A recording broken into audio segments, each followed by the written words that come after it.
Hello friends. मैं एक बार फिर आप सभी का आपके अपने यूट्यूब चैनल पर बहुत बहुत स्वागत करता हूं। तो फ्रेंड्स, जैसे कि आप सभी को पता है, हमने शुरू किया है एनसीईआरटी हिस्ट्री को, जिसमें हम क्लास 6 की जो हमारी एनसीईआरटी की बुक है उसको हम एमसीक्यू के थ्रू यहाँ पे कवर कर रहे हैं। तो इसी कड़ी में आज हम आपके लिए लेके आए हैं चैप्टर 5 के से रिलेटेड सभी एमसीक्यू। चैप्टर 5 जिसका नाम है राज्य, राजा और एक प्राचीन गणराज्य। तो फ्रेंड्स, आज इस वीडियो में हम इस चैप्टर से रिलेटेड सभी एमसीक्यूज़ को यहाँ पे कवर करने वाले हैं। तो वीडियो स्टार्ट करने से पहले अगर आप चैनल पे नए हैं तो चैनल को सब्सक्राइब करें, वीडियो को लाइक करें, शेयर करें अपने सभी फ्रेंड्स के साथ और जल्दी से सभी को इस वीडियो के साथ जोड़ लें। तो चलिए ज़्यादा टाइम वेस्ट न करते हुए शुरू करते हैं आज की वीडियो और देखते हैं हमारा आज का फर्स्ट क्वेश्चन। तो हमारा आज का फर्स्ट क्वेश्चन यहाँ पे है,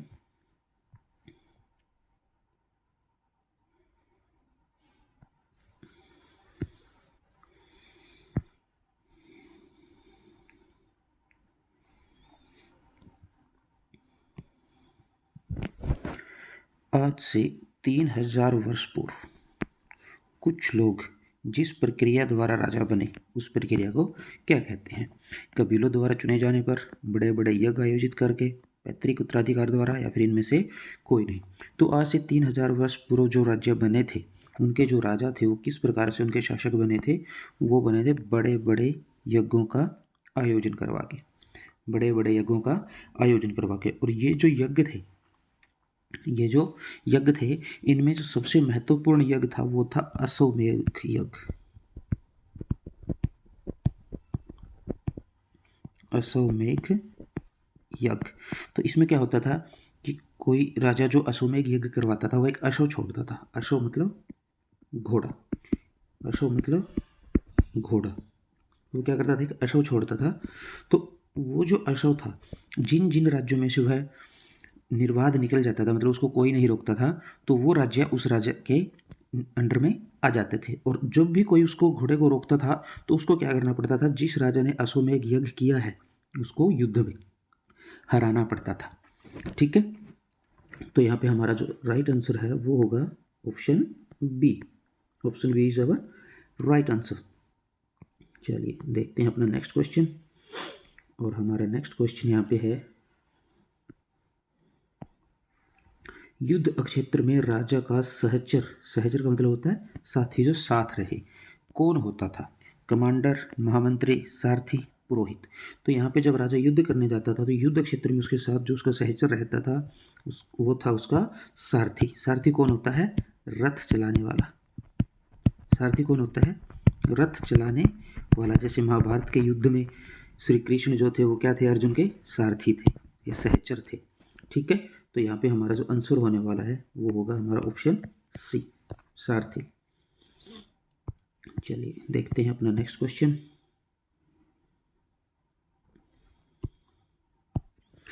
यज्ञ के अवसर पर राजा की विजय गाथा का गुणगान करता था, कौन करता था? राजा का सारथी, पुरोहित, मुख्यमंत्री, या फिर उपरोक्त सभी।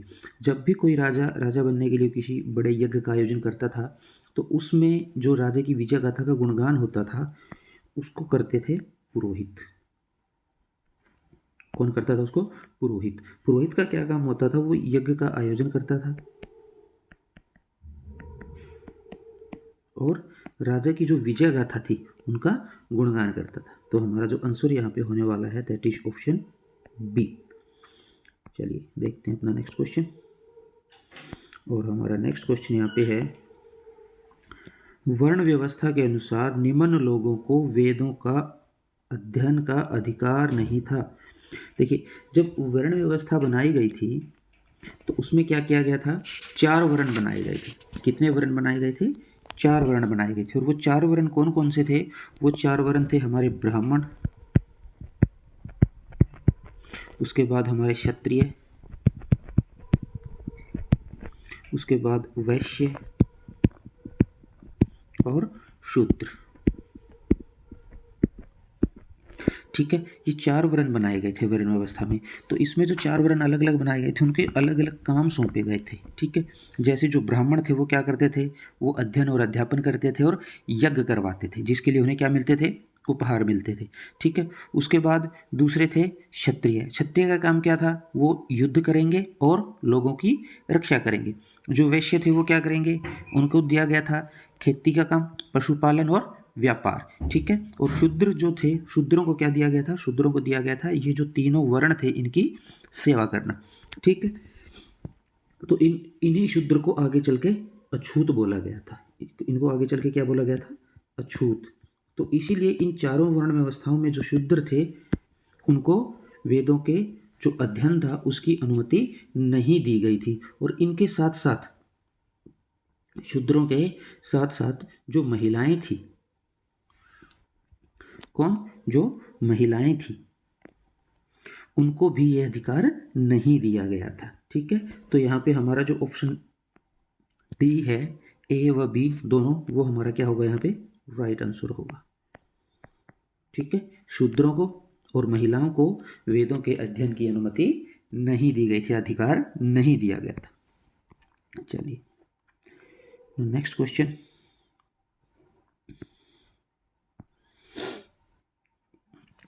युद्ध करना तथा लोगों की रक्षा करना किस वर्ण का कार्य था। तो अभी हमने बात की थी युद्ध करना और लोगों का रक्षा करना। ठीक है, ये 4 वर्ण बनाए गए थे, ब्राह्मण, क्षत्रिय, वैश्य और शूद्र। इनको अलग अलग काम दिए गए थे। इनके हिस्से आया था यज्ञ करना और अध्ययन अध्यापन। क्षत्रिय लोगों को क्या मिला था, युद्ध करना और लोगों की रक्षा करना। वैश्य को व्यापार और खेती बाड़ी, और शूद्र को इन तीनों वर्णों की सेवा करना। ठीक है, तो युद्ध करना और लोगों की रक्षा के लिए का जो काम था वो किसको मिला था, क्षत्रिय को। तो हमारा जो आंसर यहाँ पे होने वाला है वो होगा ऑप्शन बी। ठीक है, चलिए आगे देखते हैं अपना नेक्स्ट क्वेश्चन। वर्ण व्यवस्था के अनुसार किस वर्ग को सर्वश्रेष्ठ माना गया था। सर्वश्रेष्ठ मतलब सबसे ऊपर किसको माना गया था, वैश्य, क्षत्रिय, ब्राह्मण, इनमें से कोई नहीं। तो वर्ण व्यवस्था के अनुसार जो वर्ग बनाए गए थे उसमें जो सबसे श्रेष्ठ माना गया था वो माना गया था ब्राह्मण को। किसको माना गया था, ब्राह्मण को। आंसर सी हमारा यहाँ पे क्या है, राइट ऑप्शन है। ठीक है, चलिए देखते हैं अपना नेक्स्ट क्वेश्चन। तो हमारा नेक्स्ट क्वेश्चन यहाँ पे है,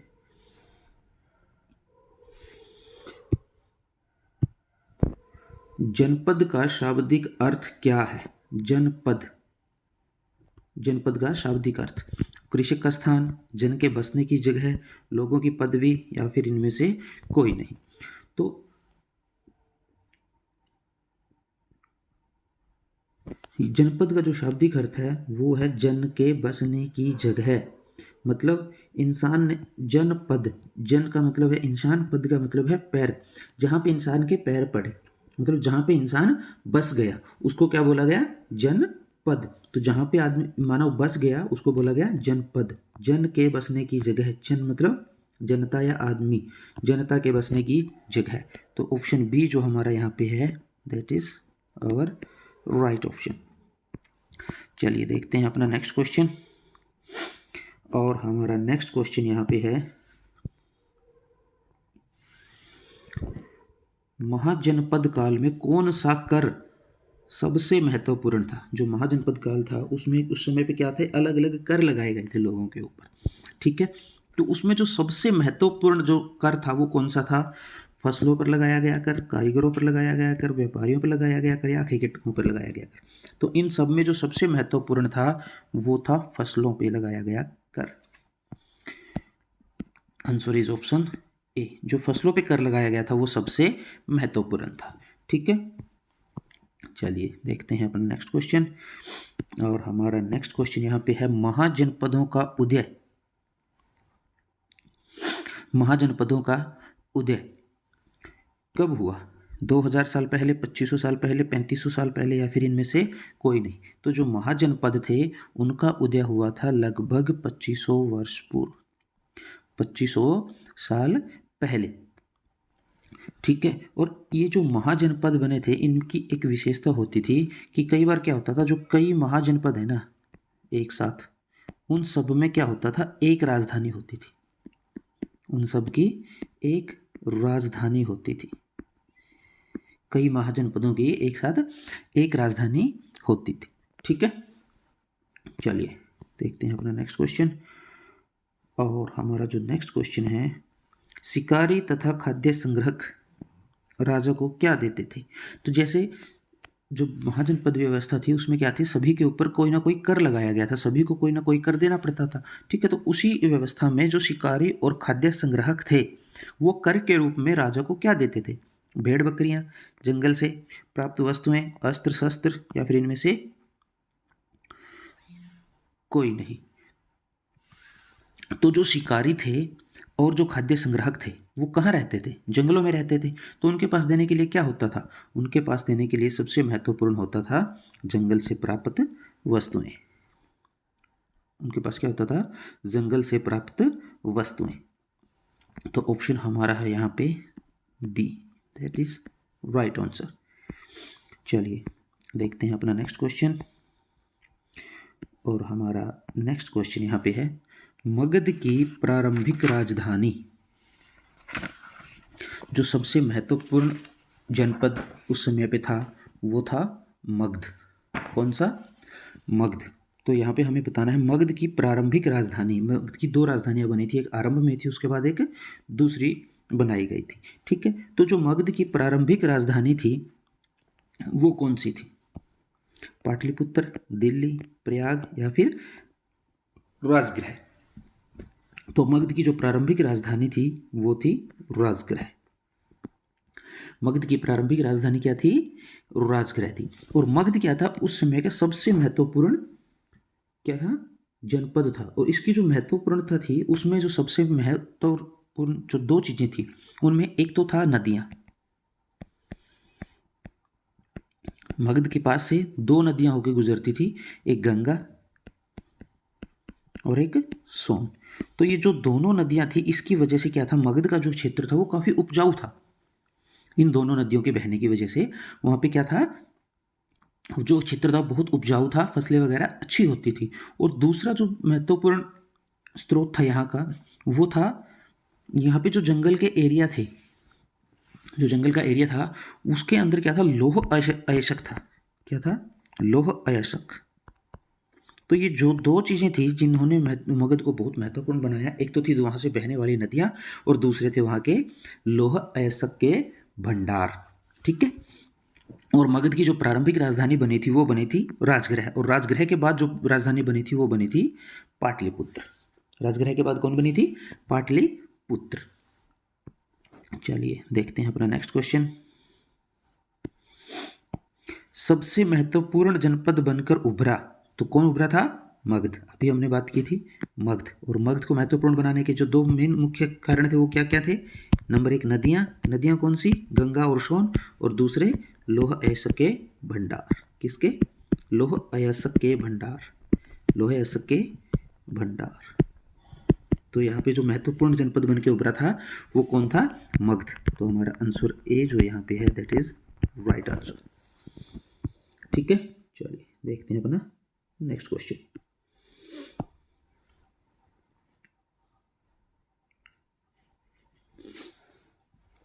तो नेक्स्ट क्वेश्चन हमारे यहाँ पे है, अजातशत्रु एक शक्तिशाली शासक था, कहाँ का?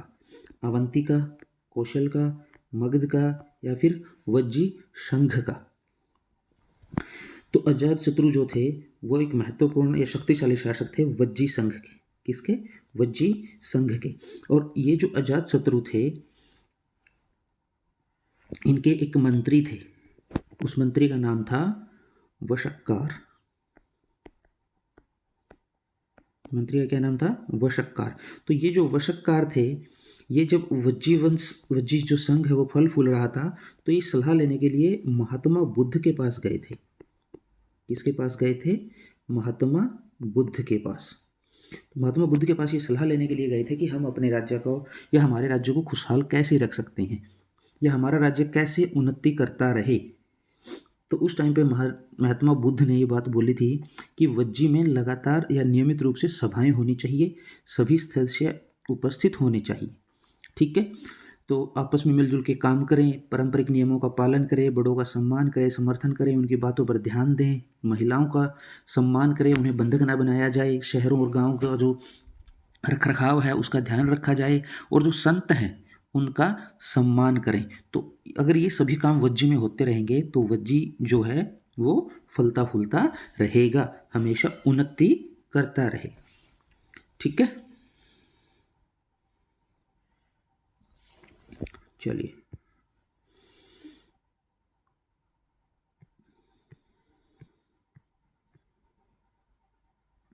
देखते हैं अपना नेक्स्ट क्वेश्चन।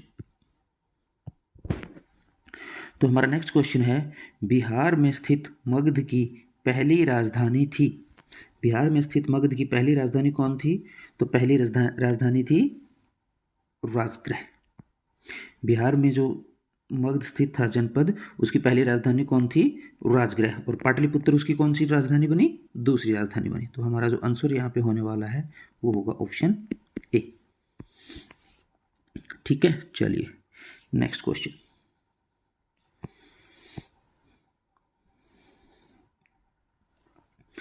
तो नेक्स्ट क्वेश्चन हमारा यहाँ पे है,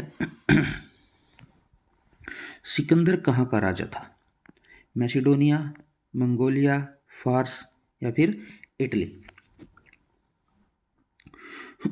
तो सिकंदर जो था वो कहाँ का राजा था? मैसिडोनिया का। और सिकंदर क्या चाहता था? सिकंदर पूरी दुनिया पर अपना अधिकार चाहता था। अधिकार चाहता था कहाँ पे? पूरी दुनिया पे। उसने पूरी दुनिया जीतने का सपना देखा था, और इस सपने में वो लगभग अपने कामयाब भी हो गया था। उसने काफ़ी सारे एरिया को जीत भी लिया था। लेकिन जब वो मगध पर आक्रमण करना चाहता था, किस पर? मगध पर आक्रमण करना चाहता था और मगध के लिए कूच करना चाहता था, तो उसकी जो सेना थी वो मगध की सेना से क्या थी? भयभीत थी। तो वहाँ जाने पे उसकी सेना भी डर रही थी, क्योंकि मगध उस समय बहुत ही शक्तिशाली जनपद था। ठीक है, चलिए देखते हैं अपना नेक्स्ट क्वेश्चन। तो अपना नेक्स्ट क्वेश्चन यहाँ पे है, राजगृह के बाद मगध की राजधानी बनी वैशाली, पाटलिपुत्र, गांधार या फिर इनमें से कोई नहीं। तो पहली राजधानी वहाँ पे क्या थी? राजगृह। और जो दूसरी राजधानी बनी थी वो बनी थी पाटलिपुत्र। तो यहाँ पे हमारा जो आंसर है दैट इज ऑप्शन बी। चलिए देखते हैं अपना नेक्स्ट क्वेश्चन। नेक्स्ट क्वेश्चन हमारा यहाँ पे है, वज्जी संघ की राजधानी कौन सी थी? वैशाली, पाटलिपुत्र, राजगृह या फिर इनमें से कोई नहीं। तो जो पाटलिपुत्र और राजगृह थी ये दोनों राजधानियां थी मगध की। किसकी? मगध की। और वज्जी संघ की जो राजधानी थी वो थी यहाँ पे वैशाली। कौन थी? वैशाली। ऑप्शन ए जो है यहाँ पे वो हमारा क्या है? राइट आंसर है। ठीक है, चलिए देखते हैं अपना नेक्स्ट क्वेश्चन।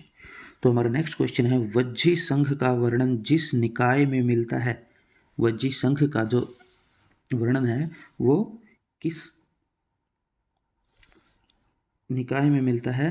वो महाजनपद, लघु, सॉरी ये मिसप्रिंट हो गया है, यहाँ पे आएगा दीघ निकाय। क्या? दीघ निकाय।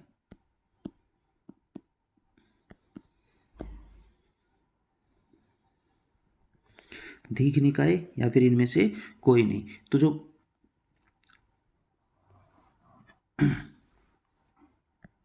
दीर्घ निकाय, तो जो वज्जी वंश का वर्णन देखने को हमें मिलता है वो मिलता है दीर्घ निकाय में। और ये जो निकाय है ये क्या, कौन सा है? एक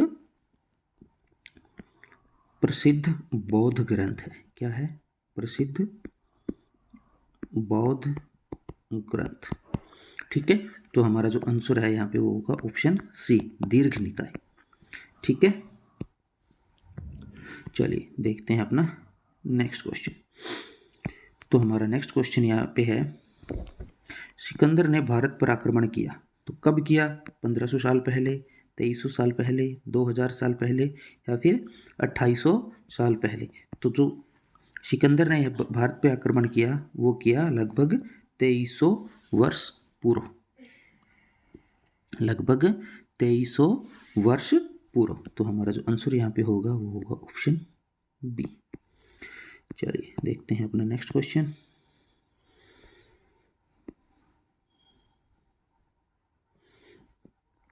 हमारा नेक्स्ट क्वेश्चन यहाँ पे है,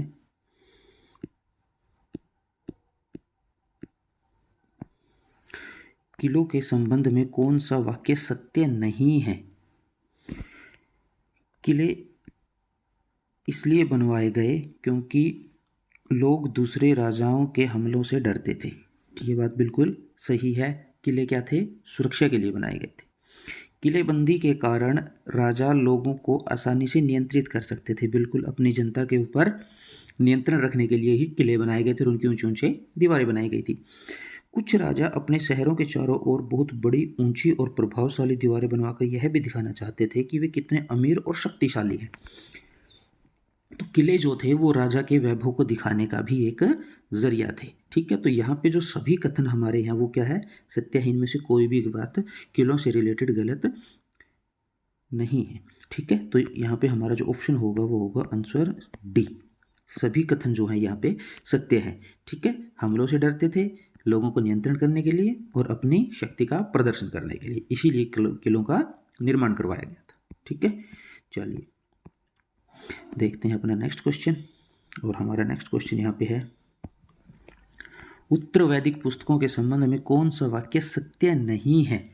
उत्तर वैदिक काल की जो पुस्तकें हैं उनके बारे में इनमें से कौन सा कथन सत्य नहीं है? तो फर्स्ट हमारा यहाँ पे है, उत्तर भारत में गंगा और यमुना के किनारे कई क्षेत्रों में कई पुस्तकों की रचना की गई। ये बात बिल्कुल सही है। इनकी रचना ऋग्वेद से पहले हुई। तो इनकी जो रचना वो ऋग्वेद से पहले नहीं हुई थी। ठीक है, इन पुस्तकों में बताया गया था कि अनुष्ठान कैसे किए जाए और समाज के क्या नियम हैं। ये बात बिल्कुल सही है। और इन पुस्तकों की रचना पुरोहितों द्वारा की गई थी। ये बात भी बिल्कुल सही है। तो यहाँ पे हमारा जो ऑप्शन बी है वो क्या है? गलत है। तो हमारा आंसर यहाँ पे होने वाला है ऑप्शन बी। ठीक है, चलिए देखते हैं अपना नेक्स्ट क्वेश्चन। और हमारा नेक्स्ट क्वेश्चन यहाँ पे है, महाजनपदों में पाए गए मिट्टी के बर्तनों के संबंध में कौन सा वाक्य सत्य नहीं है? ठीक है, ये मिट्टी के बर्तन बनाते थे। ठीक है, जो महाजनपद के व्यक्ति थे वो मिट्टी के बर्तन बनाते थे। सही बात है, वहाँ पे मिट्टी के बर्तन मिले थे। उनमें से कुछ भूरे रंग के, अन्य लाल रंग के थे। ये भी बिल्कुल सही है।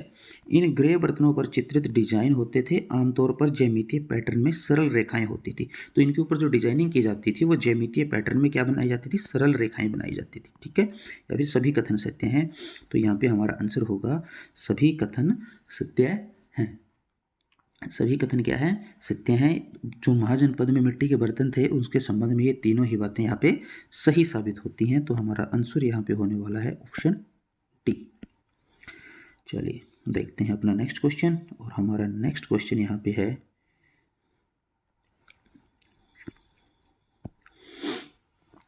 वेदों के अनुसार कौन सा कथन गलत है? वेदों के अनुसार कौन सा कथन गलत है? नंबर 1, ब्राह्मणों से वेदों का अध्ययन करने, बलिदान करने और उपहार प्राप्त करने की अपेक्षा की जाती थी। ठीक है, ये बात बिल्कुल सही है। दूसरा, क्षत्रिय शासक थे। ठीक है, वो युद्ध लड़ते थे, लोगों की रक्षा करने की अपेक्षा उनसे की जाती थी। ये भी बात सही है। शूद्रों और महिलाओं दोनों को वेदों का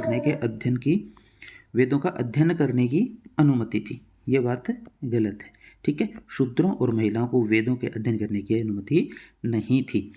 शूद्र अंतिम थे जिन्हें अन्य 3 समूहों की सेवा करनी थी। सही है। और वे कोई भी बलिदान नहीं कर सकते थे। ठीक है, बाद में इन्हें अछूतों के रूप में वर्गीकृत किया गया। पुजारियों ने कहा कि इनसे संपर्क करना अपवित्र था। ठीक है, तो वेदों में ये सारी बातें बताई गई थी। ठीक है, तो इसमें जो हमारा ऑप्शन सी है वो यहाँ पे गलत ऑप्शन बन जाता है, क्योंकि जो महिलाएं और शूद्र थे उनको वेदों के अध्ययन करने की अनुमति नहीं दी गई थी। ठीक है, तो ये हमारा क्या है? सही आंसर है ऑप्शन सी। चलिए देखते हैं अपना नेक्स्ट क्वेश्चन। और हमारा नेक्स्ट क्वेश्चन यहाँ पे है, उपज का कितना हिस्सा कर के रूप में एकत्रित किया जाता था? उपज का कितना हिस्सा किसके रूप में? कर के रूप में एकत्रित किया जाता था। 1/3, 1/5, 1/6 या फिर आधा। तो उपज का जो था 1/6 कर के रूप में एकत्र किया जाता था। ठीक है, तो आंसर हमारे यहाँ पे होगा ऑप्शन सी। चलिए देखते हैं अपना नेक्स्ट क्वेश्चन। तो हमारा नेक्स्ट क्वेश्चन यहाँ पे है, समाज को उनके व्यवसाय के आधार पर 4 समूह में वर्गीकृत करना क्या कहलाता है? तो समाज को उनके व्यवसाय के रूप में जब 4 भागों में विभाजित किया गया तो उस व्यवस्था को हमने क्या बोला था? उसको हमने बोला था अपनी वर्ण व्यवस्था। क्या बोला था? वर्ण व्यवस्था। ठीक है, तो ऑप्शन सी जो यहाँ पे हमारा होने वाला क्या होगा? राइट आंसर होगा। ठीक है, चलिए नेक्स्ट क्वेश्चन। और हमारा नेक्स्ट क्वेश्चन यहाँ पे है, खालिस्तान का अर्थ है उस क्षेत्र पर निर्विवाद नियंत्रण जिसमें शाही घोड़ा निर्बाध गति करता है। शाही घोड़े का मतलब क्या है? अश्वमेघ यज्ञ का घोड़ा। कौन सा घोड़ा? अश्वमेघ यज्ञ का घोड़ा। तो अश्वमेघ यज्ञ का घोड़ा क्या था? जिस क्षेत्र से निर्बाध निकल जाता था, मतलब उसको कोई बाधा नहीं आती थी, उसको कोई नहीं रोकता था, तो वो क्या होता था? जिस राजा ने अश्वमेघ यज्ञ किया है, जिस राज्य से उसका घोड़ा निकला, वो राज्य उस राजा का हो जाता था। ठीक है, तो खालिस्तान का अर्थ है उस क्षेत्र पर निर्विवाद नियंत्रण। तो किसका अर्थ था? ये था अश्वमेघ का। किसका? अश्वमेध का। ठीक है, तो अश्वमेघ में क्या होता था? यज्ञ होता था और उसमें एक शाही घोड़ा छोड़ा जाता था। ठीक है, तो आंसर यहाँ पे हमारा होने वाला है ऑप्शन बी। चलिए देखते हैं अपना नेक्स्ट क्वेश्चन। और नेक्स्ट क्वेश्चन हमारा यहाँ पे है, खालिस्तान के पास लोहे अयस्क का सबसे बड़ा भंडार था। मल, वज्जी, मगध, उज्जैन। ठीक है, तो हमने पहले भी बताया था कि लोहे अयस्क का जो भंडार था वो किसके पास था? मगध के पास। और मगध की महत्वपूर्णता में ये एक बड़ा कारण था। ठीक है, तो आंसर हमारा यहाँ पे होने वाला है option C. Option C is right answer. ठीक है, चलिए नेक्स्ट क्वेश्चन हमारे यहाँ पे है,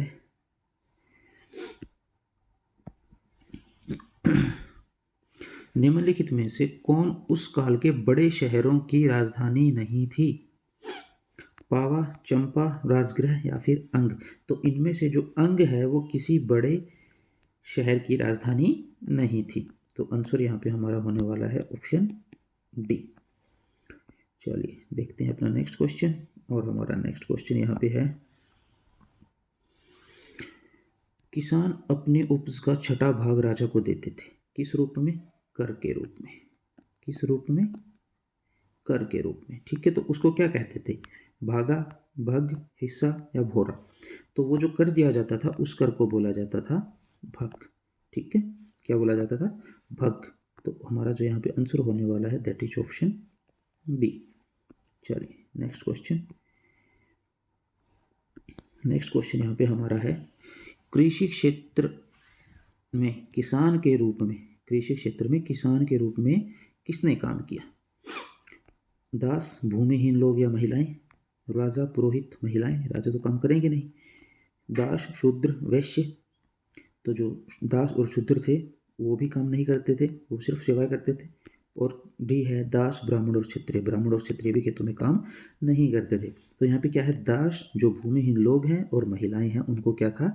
किसान के रूप में काम करवाया जाता था। तो ऑप्शन ए जो हमारा यहाँ भी है that is our right option. Option A. चलिए देखते हैं अपना नेक्स्ट क्वेश्चन। और हमारा नेक्स्ट क्वेश्चन है,